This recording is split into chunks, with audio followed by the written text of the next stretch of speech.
Chefs of Reddit, what are some red flags people should look out for when they go out to eat? Sick waitstaff. If restaurant owners encourage their waitstaff to work while sick, or don't help to find a replacement, you can count on getting sick too.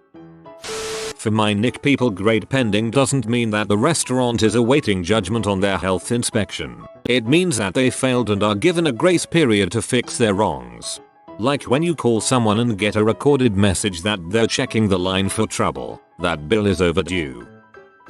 Actual former chef here. These comments saying, don't eat whatever food on a day of week because it's leftovers. This is called utilization. Specials are just that. Things that we'd rather sell than throw out. Those of us who actually know what we're doing carefully cool down and store things so they have as much menu life as possible. Only an idiot would throw away perfectly good, saleable food if it didn't sell on the first night.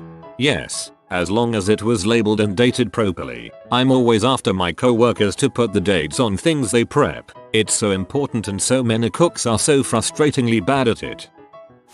I was employed by a national pest control service, and the salespeople told me if the dining room is dirty or gross, do yourself a favor and walk out cause their kitchen is gonna be much dirtier. There are also roaches at expensive restaurants, the same as there are at cheaper places. It's the restaurants that don't clean kitchens properly that attract pests and have continual problems. I was having lunch with some co-workers at a Chinese buffet and we all saw a cockroach run across the table. I said at least we know the food isn't going to contain pesticides.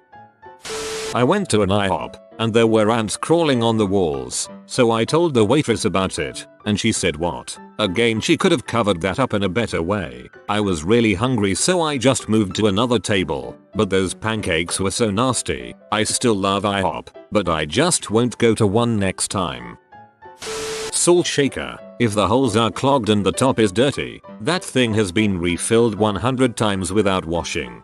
Mine gets gross after a couple weeks in the humidity, but it's little effort to wipe the tops with a dry rag every night.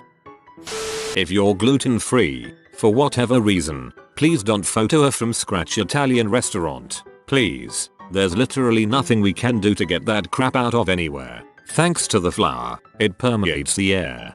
See, this is what pees me off about where I currently work. We do pizzas, from fresh, and every check has one, but we offer gluten-free bases, because sales, and I'm expected to make GF food, in a kitchen, that's been pelted with flour for 7 hours, when we're busy. Freaking nonsense. As an ex-waiter, I can't stand seeing waiting staff grabbing clean glasses at the top when handling them. Same. Red flag for me is seeing wait staff do too many things and touch things they shouldn't or touch in the wrong way.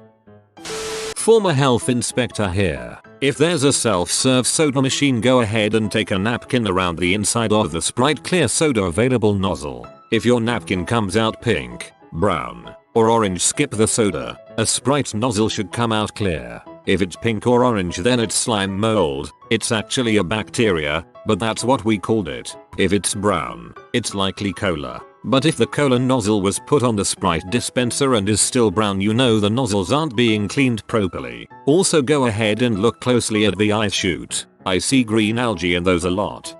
Worked at McDonald's for a few years. We were required to pull the nozzles every night for cleaning.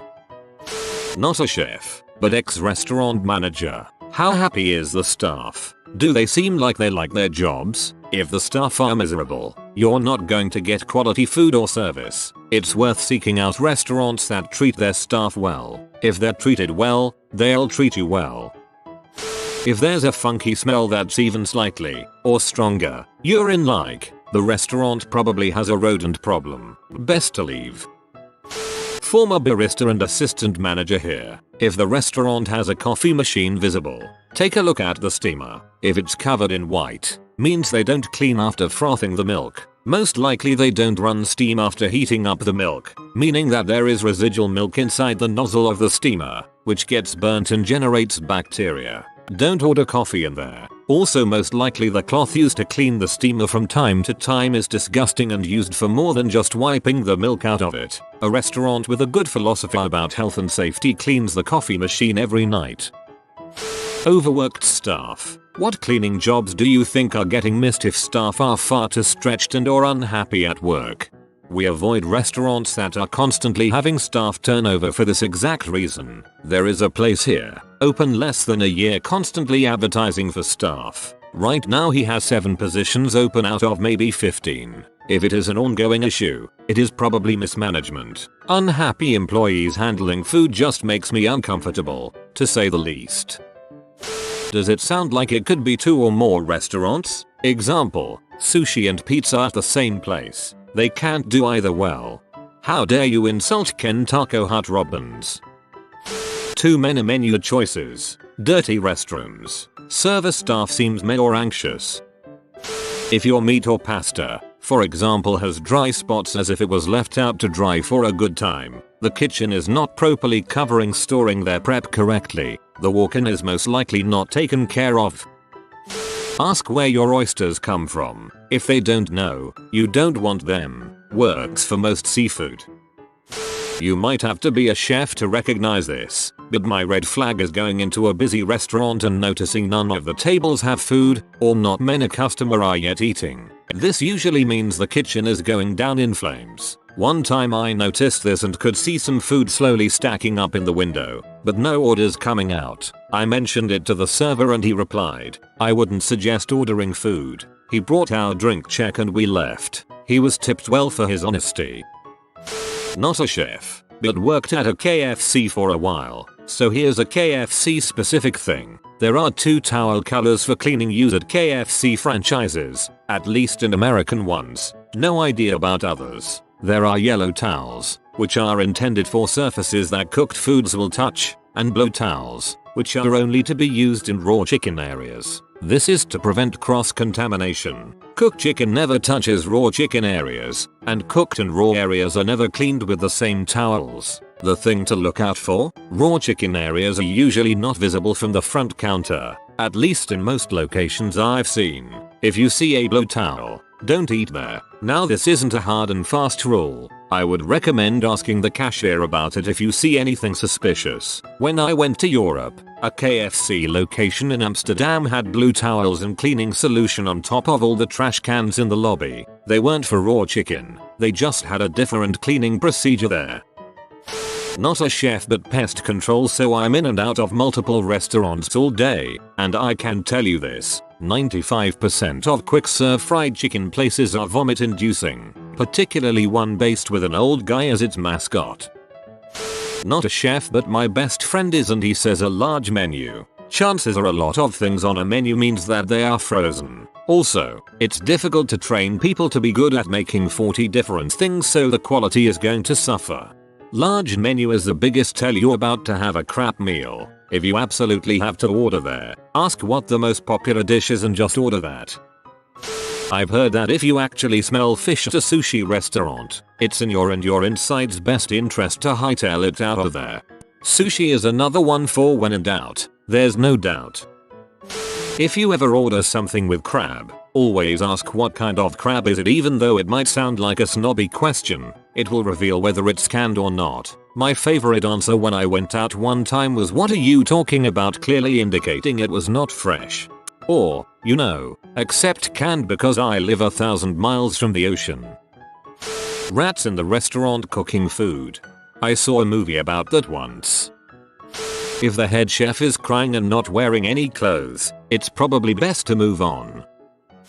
High turnover usually means poor management, and that means unhappy employees. Unhappy employees means that they don't give a crap about you or your food. I worked at a Pizza Hut and was on my 3rd grams. I worked there for a year at that point and was the longest working employee. The GM wasn't the best person, but he could manage the store. We didn't like him for a number of reasons. Racist, misogynist, slept with an employee while his wife worked there, etc. But he managed the store well and the turnover wasn't that high. Well, he got fired a couple months later and his assistants took over. Everyone liked her and wanted her to have the position, but she sucked at management. So much that we started to not like her, it was so bad. I left before it got too bad, but checked in recently and they had 13 people out of 20 quit or put in for 2 or so weeks. Management plays a big part in turnover. Not totally them as a person, but how they run the store. So bad management equals bad food. I have worked for many restaurants and been to many others. If the place has low lighting, unless it's intentional, roughly no customer activity, floors aren't clean, place smells bad, booth seats move, drinks that taste funny, not a drug joke, this is a sign that they don't clean their soda fountains or tea urns, and low quality customer service are all signs that you should look out for if you're going to eat. If a restaurant is poorly maintained, the food might not be of good quality either. This, especially in fast food places where you can get your own drink, you can usually glance and tell when the soda tea nozzles haven't been cleaned in a while. Not a chef, but a huge freaking menu probably means you're eating out the freezer. Asked my mom, who was a chef for 30 years. This is what she told me: you're better off sticking to restaurants you know are good if you can. Find a place you know is doing things right and give them your business. But if you need to find a new place, like if you just moved cities or something, order a food you know pretty well. For me, that's always the soups. Mom did soups for a good chunk of her time as a chef. If it's something you know really well, then you'll know if it's good or not. And if they do that well, then the rest of the food should probably be alright too. But if something's wrong with your order, like it's too salty or undercooked or whatever, then there's something wrong with the restaurant. She also said that while the low price isn't indicative of a terrible restaurant, be wary of places that price too high or low for the type of food they serve. A burger place shouldn't cost you more than $15 for a meal, and even that's being generous. And if your fine dining experience is running less than $10 a plate, something is wrong. If the place is surrounded by cops and ambulances, you should go elsewhere. Don't complain to the remaining employees about the wait and demand a free ice cream. Oddly specific.